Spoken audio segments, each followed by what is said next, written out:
अस्सलाम वालेकुम। कैसे हैं आप सब? उम्मीद है खैरियत से होंगे। तो ये मेरी जो है आ रहा गया है पहला व्लॉग, मतलब जैसा कि पहली वीडियो। और आज से हम बात करेंगे क्रिकेट पे। तो क्रिकेट की सबसे पहली बात तो ये है, जैसा कि आपको पता है कि टेस्ट मैच ख़त्म हो चुका है और अब आगे जो ओडीआई सीरीज़ आ रही है ऑस्ट्रेलिया के साथ पाकिस्तान की, तो उसमें मैंने देखा है कि मोहम्मद रिजवान ड्रॉप हो चुके हैं। अब ये नहीं पता कि पूरी सीरीज से ड्रॉप हुए या एक दो मैच से, क्योंकि अभी कंफर्म नहीं हुआ। हाँ, कुछ लोगों ने वीडियो लगाई है कि वो पूरे सीरीज से ड्रॉप हो चुके हैं, लेकिन ऐसा नहीं है, वो आ सकते हैं। और दूसरी बात, उनकी जो है विकेट कीपिंग है, उसके लिए उनको मोहम्मद गाजी को लाया गया। अब सवाल यहाँ पे ये बनता है, क्या मोहम्मद गाजी मोहम्मद रिजवान की तरह कीपिंग कर पाएगा कि नहीं?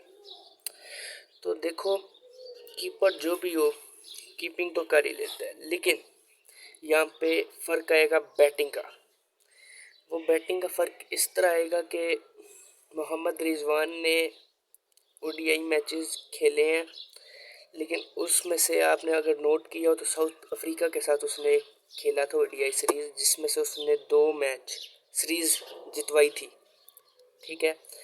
और अगर आप गूगल भी कर लें तो आप देख सकते हैं कि उसने अभी तक जो ओडीआई में परफॉर्मेंस दी है वो लाजवाब है। और अब ये मैं नहीं कह सकता कि रिजवान को परफॉर्मेंस की वजह से बाहर निकाला गया, क्योंकि रिजवान को परफॉर्मेंस की वजह से बाहर नहीं निकाला गया। रिजवान के साथ लगता है पीसीबी का कोई एक नया इशू आया है, नया कोई उसके साथ रोल खुला है या कुछ हुआ है, ये मुझे नहीं पता। लेकिन रिजवान के साथ उनके कोई पर्सनल इशू चल गए हैं मुझे लगता है, क्योंकि अगर आप परफॉर्मेंस की बात करें तो आप टेस्ट मैच में देख सकते हैं। टेस्ट मैच में रिजवान ने 94 रन्स की इनिंग खेली है और टॉप स्कोरर है। तो अगर मैं देखता हूँ कि अगर उसके साथ कोई अच्छी पार्टनरशिप लग जाती, जैसे सलमान अली आगा थी, हसन अली थे, अगर वो आउट ना होते आखिरी के 10-15 मिनट में, तो शायद पाकिस्तान वो मैच जीत भी जाता। लेकिन अब रिजवान जो है उसको परफॉर्मेंस की बेस पे तो बाहर नहीं निकाला गया, ये तो पता है। और अगली बात जो है वो ये है कि हारिस रऊफ आ गए हैं वापस टीम में। तो हारिस रऊफ को यार कैम के सही किया इन्होंने। हारिस रऊफ को इन्होंने टीम में लाके बहुत अच्छा काम किया, क्योंकि हारिस रऊफ को अगर आप बात करें ना, T20 में जो प्लेयर्स होते हैं वो जल्दी जल्दी गेम खेलते हैं। जाहिर सी बात है, T20 में ओवर्स 20 होते हैं और वो जल्दी जल्दी गेम खेलते हैं और जल्दी जल्दी गेम को ख़त्म करते हैं। लेकिन ओडीआई में और टेस्ट क्रिकेट में मतलब अलग होता है। ओडीआई क्रिकेट में 50 ओवर्स होते हैं, लेकिन बैट्समैन जो होता है वो तसल्ली के साथ खेलता है, और इसी बेस पे हारिस रऊफ को टीम में लाया गया। तो बात मेरी यहाँ पे ये बनती है, क्या हारिस रऊफ परफॉर्मेंस दे पाएगा? तो इसका जवाब है हाँ। हारिस रऊफ अगर खेला, स्क्वाड में खेला, तो मैं आपको लिख के दे रहा हूँ, पहले मैच में ये रावलपिंडी में 3 विकेट्स लेगा। 3 विकेट्स हारिस रऊफ लेगा, ये मेरी प्रिडिक्शन है, आप लिख लें। और उसके बाद जो शहनशाह अफरीदी हैं वो एज अ कैप्टन कर रहे हैं, कैप्टन है वो ओडीआई सीरीज़ के। तो अब बात ये बनती है, जो मोहम्मद गाजी विकेट कीपर है, वो मुझे ऐसा लगता नहीं है कि रिजवान की तरह कीपिंग कर पाएंगे, क्योंकि आगे आप अगर देखें तो वर्ल्ड कप आ रहा है। वर्ल्ड कप के लिए इन्होंने रिजवान को क्या किया है, ये ऑस्ट्रेलिया के साथ नहीं खिला रही, क्योंकि अगर ऑस्ट्रेलिया देखें, ऑस्ट्रेलिया जो बहुत तगड़ी टीम है, ऑस्ट्रेलिया उसके खिलाफ रिजवान को नहीं खिला रही। तो अब ये एक पाकिस्तान में से बात करना चाहता हूँ, जो माइक हैसन है, ये इनका एक ऐसा इशू चला हुआ है ना, ये अगर टेस्ट क्रिकेट में या किसी भी फॉर्मेट में कोई भी अगर अच्छा प्लेयर हो, वो परफॉर्मेंस दिखा दे अपनी, उसके हाथ वगैरह खुल जाएं, तो ये उस प्लेयर को ड्रॉप कर देते हैं। अब ड्रॉप अगर आपने करना ही था तो आप शाहिनशाह अफरीदी,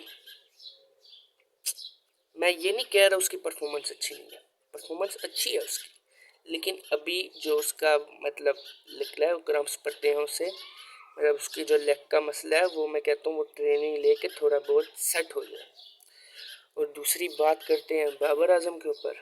तो बाबर आजम का जैसे हमने देखा है पिछला पीएसएल भी अच्छा गुजरा है, इस बार उन्होंने टेस्ट क्रिकेट में भी अच्छी परफॉर्मेंस दिखाई है।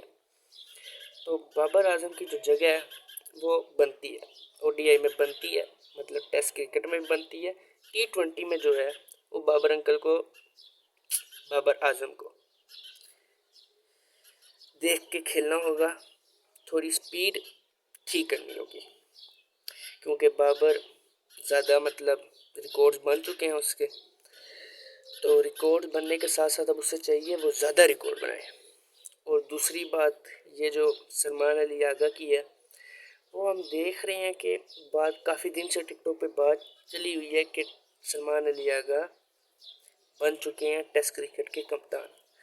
तो ऐसा हो भी सकता है और नहीं भी हो सकता, क्योंकि होने की क्या वजह है, क्योंकि आप देख सकते हैं टेस्ट क्रिकेट में शान मसूद को लाया गया लेकिन उसने अच्छी परफॉर्मेंस नहीं दी यार।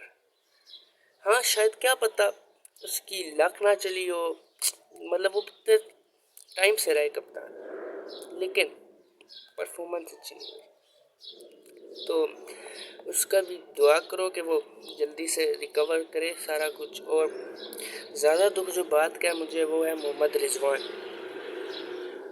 मोहम्मद रिजवान के लिए मुझे बहुत दुख है, वो टीम में नहीं खेल रहा, तो चलो कोई नहीं, देख लेते हैं क्या करेंगे। मोहम्मद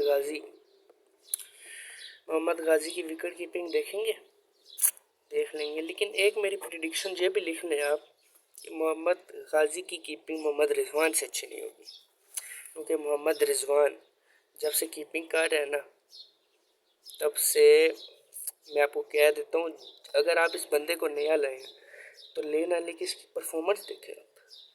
अगर आपने परफॉर्मेंस देखनी है तो आप थोड़ा बहुत टाइम देते इसे, आप टेस्ट में ले आते ना आप। चलो कोई नहीं, ठीक है। तो अब दूसरी बात जो है, ऑस्ट्रेलिया के साथ इनको पहला मैच है 30 तारीख को। 30 तारीख को पहला मैच इनको खेला जाएगा 4:30 बजे, 4:30 खेला जाएगा। किधर खेला जाएगा? रावलपिंडी क्रिकेट स्टेडियम में। बात ये बनती है, लोग ये भी पूछेंगे कितनी टिकट है, क्या है होगा। टिकट भी मैं आपको बता देता हूँ, लेकिन उससे पहले एक बात करते हैं शाहिनशाह अफरीदी। शाहिनशाह अफरीदी को अगर आप देखें तो कैप्टन है, तो मुझे नहीं लगता कि वो शाहिनशाह अफरीदी जो है वो ऐसा कुछ करेगा। मतलब अब देखें आप टीम में सुफियान मुकीम भी है, सुफियान मुकीम मुझे लगता है पहला मैच तो खेलेगा ही खेलेगा, क्योंकि उसकी जिस तरह पीएसएल में परफॉर्मेंस रही है तो वो तो खेलेगा ही खेलेगा। और हारिस रऊफ को भी खिलाना चाहिए, क्योंकि हारिस रऊफ को ना खिलाने की कोई वजह नहीं बनती। हारिस रऊफ को खिलाना चाहिए, वो अपनी परफॉर्मेंस दिखाएगा, क्योंकि ओडीआई में 50 ओवर होते हैं और 50 ओवर जल्दी जल्दी निपटा नहीं सकता कोई। हारिस रऊफ 3 विकेट्स लेगा, शाहिनशाह अफरीदी का कोई पता नहीं है, क्योंकि उसकी देखें आप पेस थोड़ी लो होती जा रही है। हारिस रऊफ की पेस जो है वो 140 से ऊपर तक की जा रही है, आप खुद अंदाज़ा लगाएं 140 से ऊपर तक।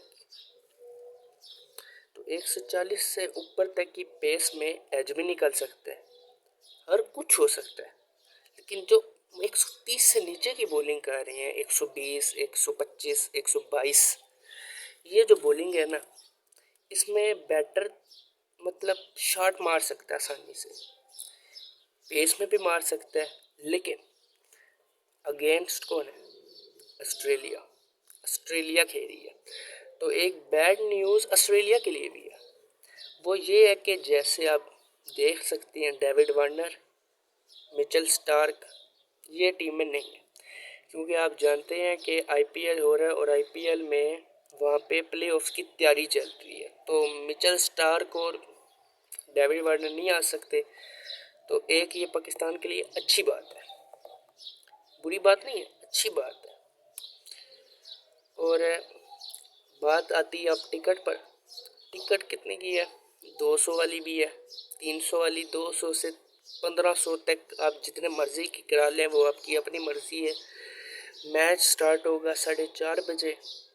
तो आज आप अगली वीडियो के लिए इंतज़ार करें। अगली वीडियो जो होगी वो आपको बहुत जल्द मिलेगी, तकरीबन 1-2 दिन के अंदर वो वीडियो आपको मिलेगी। और हम और क्रिकेट पर बात करेंगे, क्या क्या नई अपडेट्स आई हैं। तब तक के लिए अल्लाह हाफिज़। चैनल को सब्सक्राइब करना ना भूलें। शुक्रिया।